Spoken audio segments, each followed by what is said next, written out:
Praise lord. దేవుని మహిమ కలుగును గాక. ఈరోజు సామెతలు 13వ అధ్యాయం మొదటి నుండి కొన్ని వాక్యాలు మనం చదువుదాం. తండ్రి శిక్షించిన కుమారుడు జ్ఞానం గలవాడగును, అపహాసకుడు గద్దింపునకు లోబడడు. నోటి ఫలము చేత మనుష్యుడు మేలుని అనుభవించును, విశ్వాసఘాతకులు బలాత్కారము చేత నశించుదురు. తన నోరు కాచుకొనివాడు తన్ను కాపాడుకొనును, ఓరక మాట్లాడువాడు తనకు నాశనం తెచ్చుకొను. సోమరి ఆశపడును గాని వాని ప్రాణముకేమీయు దొరకదు. శ్రద్ధ గల వారి ప్రాణము పుష్టిగా నుండును. నీతిమంతునికి కళ్ళ మాటల అసహ్యము. భక్తిహీనుడు నిందించుచు అవమానపరచును.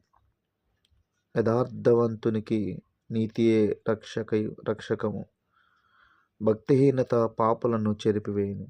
ధనవంతులమని చెప్పుకొనుచు లేమిడి గలవారు కలరు.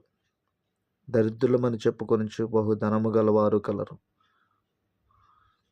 ఒకని ప్రాణమునకు వాని ఐశ్వర్యము ప్రాయశ్చిత్తము చేయను. దరిద్రుడు బెదిరింపు మాటలు వినడు. నీతిమంతులు వెలుగు తేజరిల్లు, భక్తిహీనుల దీపము ఆరిపోవును.